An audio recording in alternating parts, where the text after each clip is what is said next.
Mahindra and Mahindra, अब इस पे शाहिद जी पूछ रहे हैं कि कल क्या हो गया। अब कल तो बहुत कुछ हो गया दुनिया में,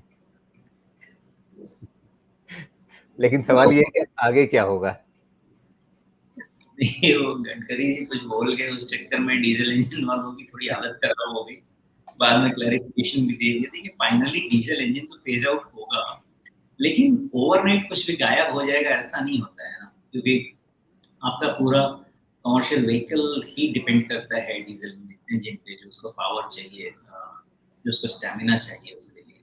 तो अभी कंप्लीट टोटल उसका ऑल्टरनेटिव मिल गया ऐसा तो है नहीं, लेकिन ओवर टाइम फेज आउट होगा। लेकिन हाँ, अब गडकरी जी के मुंह से ऐसी बात निकलना, गवर्नमेंट है ना, तो गवर्नमेंट तो स्ट्रेटजी बनाती है, डिसीजन लेती है।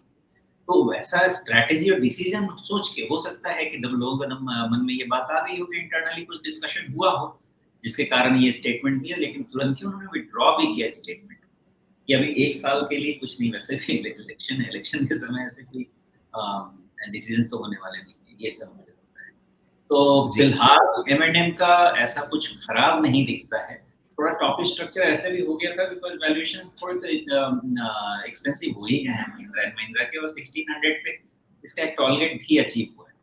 तो 1600 आई थिंक ये डिस्कशन में हमारे पहले भी आया है कि 1600 के लेवल पे अच्छे से याद है मुझे कि वहां पे जाके रुकेगा, थोड़ी परेशानी होगी, लेकिन ये क्लियर करेगा तो ही इसके ऊपर निकलेगा। अदरवाइज इसका हो सकता है कि पहले एक बार 200 डीएमए रीटेस्ट हो जाए 1350 1400 के रेंज में, और फिर कंसोलिडेशन के बाद वो चले, इसकी बहुत पॉसिबिलिटी है। तो 1600 हमारे लिए की है, जिसके ऊपर इसका क्लोज होना जरूरी है फर्दर राइज के लिए।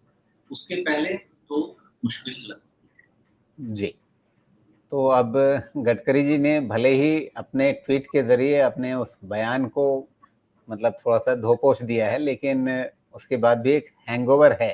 और वो हैंगओवर क्यों है, आप इन 2 दिनों की कैंडल को ही देखिए ना शोमेश। मतलब ये कल वाली कैंडल मतलब बहुत नीचे आ गया था, वहां से तो संभल गया जब गडकरी जी का ट्वीट आ गया उसके बाद, लेकिन फिर भी लाल में बंद हुआ।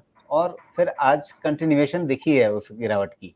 और अब ये 50 डे मूविंग एवरेज, आज का पूरा मूव जो है ऊपर 20 डे मूविंग एवरेज, नीचे 50 डे मूविंग एवरेज, इनके बीच में है। और अगर कहीं कल ये कंटिन्यू कर गया तो 50 डे मूविंग एवरेज गया, तो फिर जो आप कह रहे हैं कि फिर 200 डे मूविंग एवरेज यहाँ पे, मतलब 50 डे मूविंग एवरेज अभी आपको लगभग 1535-30 के आसपास, और 1540 पर है अभी। और वहां से फिसला तो ये सीधे 1350 के आसपास। तो लगभग ये 200-190 रुपए के आसपास की रेंज है। मतलब इतना डाउनसाइड एकदम से बन सकता है, ये रिस्क है जिसको ध्यान में रखना चाहिए अभी। है। बिल्कुल रखना चाहिए, बिकॉज ये टॉप आउट स्ट्रक्चर होता है, इसका राइज जो है ना महिंद्रा एंड महिंद्रा का, इसको आप कंसीडर कीजिए 1120 के से जो राइज है वो 1600, और महिंद्रा जैसे स्टॉक के लिए ये बड़ा राइज है।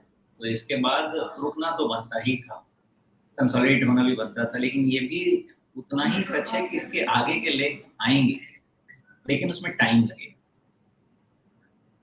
जी बिल्कुल। तो महिंद्रा एंड महिंद्रा अब आगे आपको इसमें नज़र रखनी पड़ेगी। मतलब इसमें तेजी बनेगी तब जब ये वापस 1600 के ऊपर निकलने लगेगा तब। और अगर ये 50 डे मूविंग एवरेज छोड़ करके नीचे आने लग गया तो खतरा है, उसको ध्यान में रखिए।